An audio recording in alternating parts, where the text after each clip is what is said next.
He got me at the Cheesecake Factory, y'all. I ain't getting out this car. What's the problem with that? This is a chain restaurant. Baby, why the f say he going to the bathroom and never come back?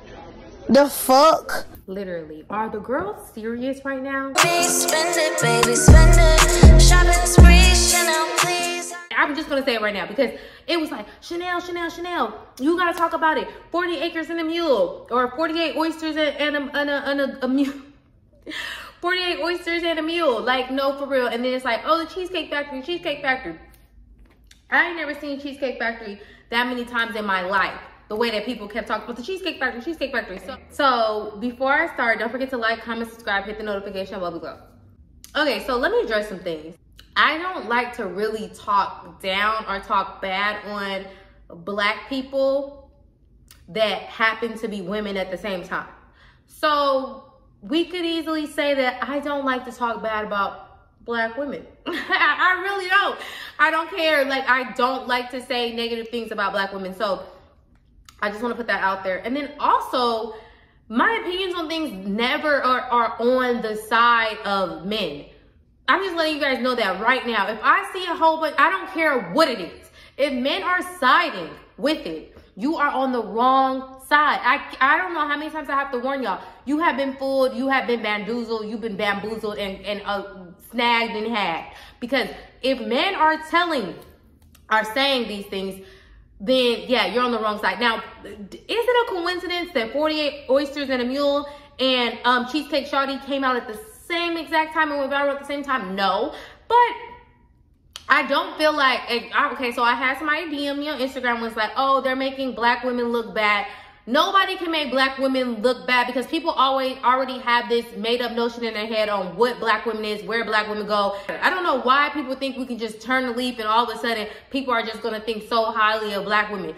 If you are living your life, I'm letting you know that right now, if you are living your life and posting on social media a certain way so that you don't look like a certain type of Black woman, you are wasting your life. Because no matter what we do, they will always have this perceived notion about Black women. So that's that. Let's start there. So they are not making Black women look bad because no matter what we do, this is what a lot of people's idea of Black women are. And you can thank Black men for that. Also thank just historically how Black women are treated. Just y'all know who to thank for how we are perceived in the media. You can these production companies and producing these struggle love movies. Yeah, you can thank that. So regardless of how women finesse or whatever people want to say, like, oh, they messed up the game. They messed up the game. Let me tell you something right here. My birthday dinner, I think my birthday dinner was about $800, $900, if I'm not mistaken. I went to Felix Copa. It's a really good place. It's a really good place or whatever. And my man paid for the whole dinner. He paid for everybody, right? Did I know that he was gonna pay for everybody? Did I make him pay for everybody? No. But if y'all think that finessing or hitting it big is getting a $184 date, it reminds me that there's the haves and then the have-nots. It always reminds me because I just be like, I get it, but then I don't. It's cheap. Now, $184 for oysters is crazy. Let's talk about that. $184 for oysters is crazy. I feel like just the way that she was coming off in the video and stuff like that, it was just kind of like, oh, I didn't want to go out with him, but I thought he been hitting me up, so I'm going to get some oysters, and, it seems like this is what she used to. She always getting $184 worth of oysters. The oysters looked absolutely amazing. She's also a pretty woman too, but I will say that, yeah, I don't know, the video came off a little, nasty vibes, real, just like, well, I'm just gonna go on a date with him and fuck up these oysters and get the bill to him, and then she gives him the bill and he leaves. And you know what, I just hopped into the video. If you have not seen the video, I'll try to add it right here. I was bored and I had time, so he texted me like, can we meet for drinks? And I'm like, yeah, meet me here. They got the best fucking oysters in Atlanta, like, hands down. So I'm like, yes, I can get some content, come on. It's so good. It was so good. So after that, I'm like, baby, what's next? What I'm about to eat? The nigga left me with his little one fucking drink. Yeah, bitch, I'm so glad bitch keep me some money, cause what? That was crazy to me. And I said, bitch, you running out on the tab. He talking about, I'm offering you to drink. The fuck are you talking about, bitch? But basically, a woman is viral. It's like 2 million views. She goes on a date with this guy, and when they go on this date, she eats 48 oysters and expects for him to pay for them, but he pretends he went to the bathroom and he leaves out. He leaves her with the bill. And he only ordered one drink, and she ordered other appetizers or main courses or whatever. Like, I'm actually not certain, because I watched some of the video, but not all of it. But I'll attach it.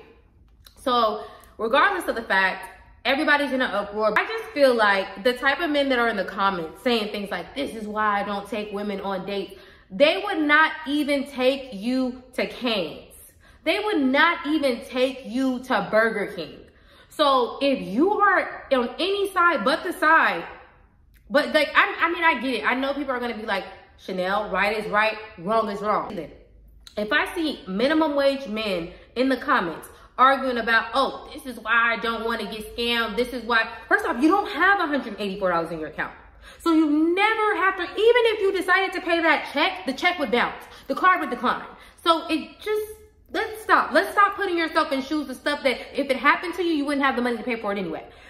But I don't know. I don't like her attitude. I don't like her demeanor in the video. Like, what can I say? Like, that's the worst thing I'm gonna say about her as far as that. But first date, but let's not make this a debate about how much a first date should cost or how much you should be eating on the first date. You should be able to eat whatever the fuck you want to eat. You should be able to eat however the fuck much you want to eat. I don't understand that. Could her attitude have been a little better? Yeah. But at the end of the day, he didn't even pay for the bill. So honestly, none of that other stuff matters. If he did not pay for the bill, what are we talking about here? Y'all act like he paid for the bill. Oh, he had a right to leave. Okay, he had a right to leave. He left. What else are we talking about now? Why is this such a viral moment? And actually, I'm gonna tell you this. And I haven't really got into the Sexy Reds because I don't really listen to Sexy Reds. Well, I don't listen to Sexy Red music, and I don't listen to Ice Spice music and stuff like that. But let me tell you something.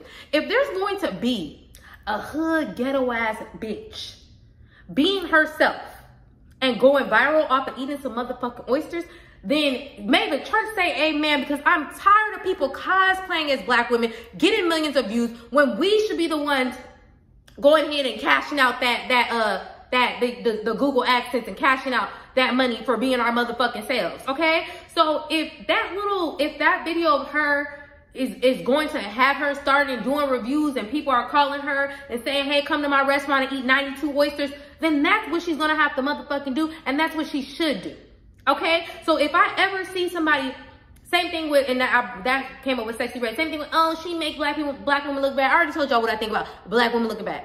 I'm gonna tell you this right now. Sexy Red. There are so many Sexy Reds that are this, that don't have 1% of octagon, what do you call it when somebody's like 1/8 black? Don't have a percentage of black heritage, black DNA in them, that have that cosplay as the Sexy Reds of the world. So I'm tired of this black women gotta look this way and certain way or whatever like that. Yes!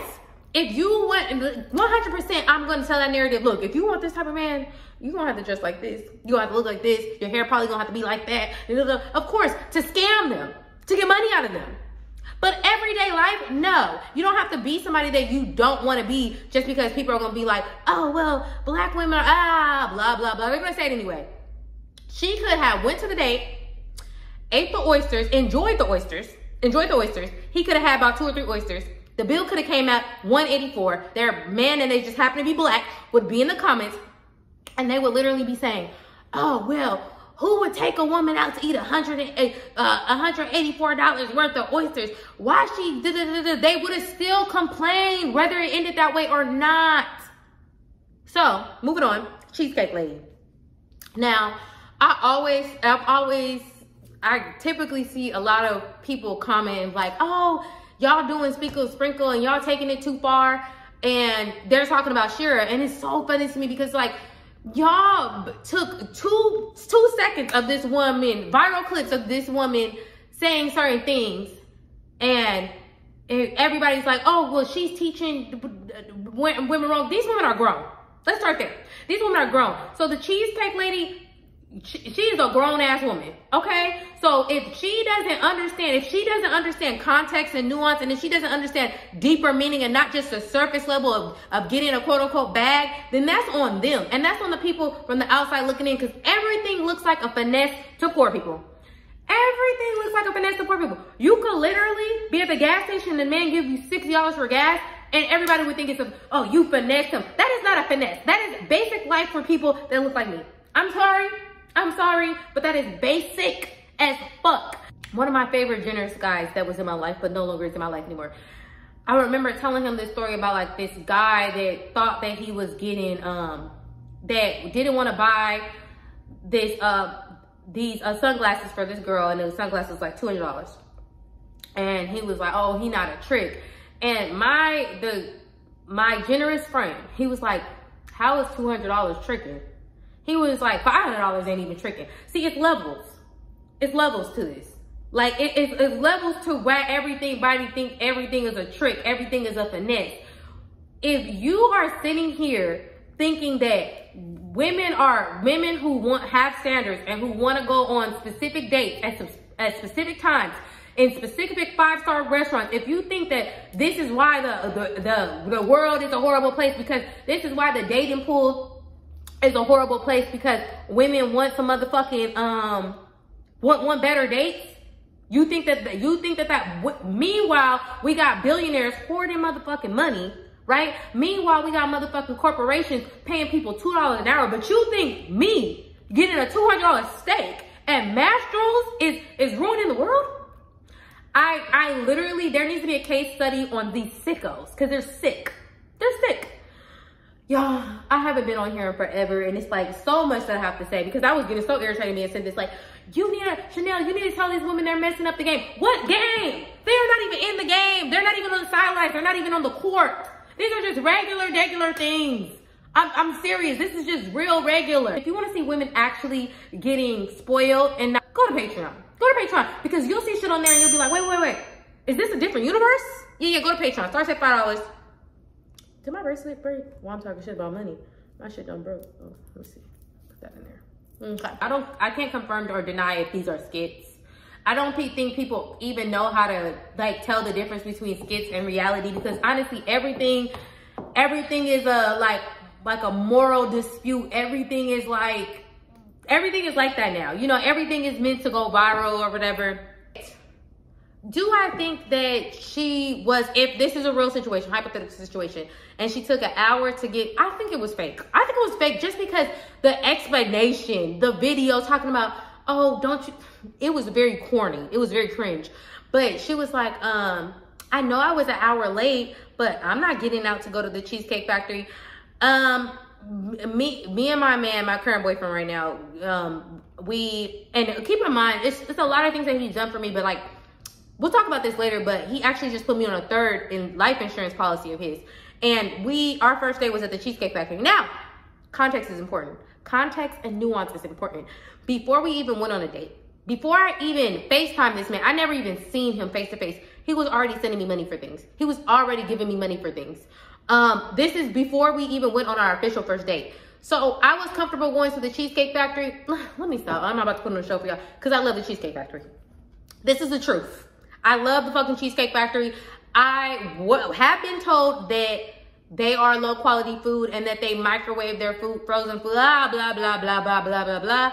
The Cheesecake Factory, the Steak Diane is amazing. If you haven't been there before, if you're not in America and you ever come to the Cheesecake Factory, Steak Diane, absolutely amazing. The mashed potatoes are absolutely amazing. The macaroni cheese balls are spectacular. You can run up a bill at Cheesecake Factory. I can get you to $300 fast. If you want to know how to get to $300, I can get you to $300 fast. Their drinks are not even cheap.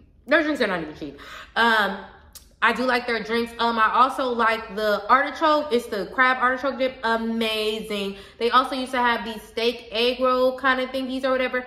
Absolutely good. Their shrimp pasta at the Cheesecake Factory. Absolutely amazing. Splendid. Shrimp pasta, and you can add chicken. So you got chicken, shrimp pasta. I actually might go there after this video ends. Now that I think about it, I might go there. But yeah, that was our first date, and honestly, I think that it's about the character of the guy and not where the first date is. But then when I say that, then people are like, oh, well, should I go to Del Taco? I don't even know if there's a Del Taco in Texas. I'm so California. Oh, well, should I go to Velvet Taco for the first date? Okay, if that's what you want to do it. Like, I'm not gonna keep telling y'all that it's what you want to do, and it's about you vetting the person, and it's about your standards. Stop trying to mimic other people's standards, okay? Because if you mimic other people's standards, you'll get it wrong. Yes, I do think you should go to a 5-star restaurant on the first date. Yes, I do think that you should wear a little bit of makeup. Your face should be beat like the UK girls, and you should have on a nice fit and some cute heels. And yeah, I do. When you come in, he should have flowers and a gift, maybe a small thing of perfume. Yes, that is expectations that I do think should and can be met. And it's not what you do, it's how you do it. And when you come off like a rude, like, person, and when people are using comments like, oh, she sounds ungrateful, this is food. Food is a basic necessity of life. So if you are talking about a black woman in the car saying that she doesn't want to get a particular food, please do not call her ungrateful, because one thing that black women aren't, we aren't ungrateful. We have not been given shit. So to be ungrateful is crazy. To use that to describe black women who have continuously got the short end of the stick, you're insane. You're insane. Black women should want more. We don't get enough. So calling her ungrateful is crazy. And it's like, y'all, they can't wait for viral moments like this to be like, oh, this is why black women don't get this, this is why black women get that. Okay, so when you show these clips of these quote unquote black women not behaving like you think they should behave, go ahead and show the clips of the black women getting engaged, getting push presents, BMW push presents, getting their significant others, building them back houses for their business, their significant others, taking them shopping. Show that, but they don't want to, because they want black women to feel like we're asking for too much. Were these two women wrong in these situations? I guess, whatever. If y'all want to pull it out of me, if y'all want me to just throw these black queens under the bus, go ahead. They're horrible people. Nobody should ever watch them. Nobody should ever listen to them. Nobody should ever see them. They deserve the axe. Like, if that's what y'all want me to say, if that's what y'all want from me, fine. But I won't not say it. I refuse. I feel as if these are isolated situations that were created to, I feel like these people knew that this shit would go viral. I feel like it's this discourse. At the end of the day, I do love when black women go viral, and maybe they're able to build a brand for themselves, or able to get brand deals or whatever, because we know that in the influencer spaces that a lot of black women aren't getting what they truly deserve. I feel like these type of viral moments, they do annoy me. They do annoy me because it just opens up room. I mean, damn if we do, damn if we don't. They always gonna have something to say about us. But it does open up a room for people to debate on. They don't see a woman and then they see the race. They see the race immediately. So, it opens up this debate on a black woman being the topic of the conversation. And we know that the majority of black women aren't gold diggers. We know this by numbers. I didn't just make this up. To just push this type of stuff to the forefront is just for people to use this for their agenda, to make it seem like black women are gold diggers. If there was more black women that were gold diggers in this world, the world would be a better place. Anyway, join my Patreon. Like, comment, and subscribe. Let me know what you guys think. Just not make videos like these pick-me's using this to bash women. Like, we get it. You want the bare minimum. We understand. And you're using these women as examples and blah, blah, blah, blah, blah, blah, blah, blah. But I heard it all before. It's the same shit, different viral video. It's the same context. It's the same content. And I'm fed the fuck up. But yeah, follow me on Instagram, codename Chanel. And I have been going, but I am back. And I literally, y'all gonna see, because I've been working on some things and my shirt keeps popping off. And thank you guys so much. And let me know your thoughts. Like, I don't hold black women accountable and stuff like that. Like, honestly, I don't feel like I need to. The world holds black women accountable for every fucking thing. So I don't feel like I need to be a part of it. Honestly, truly. But yeah, bye you guys.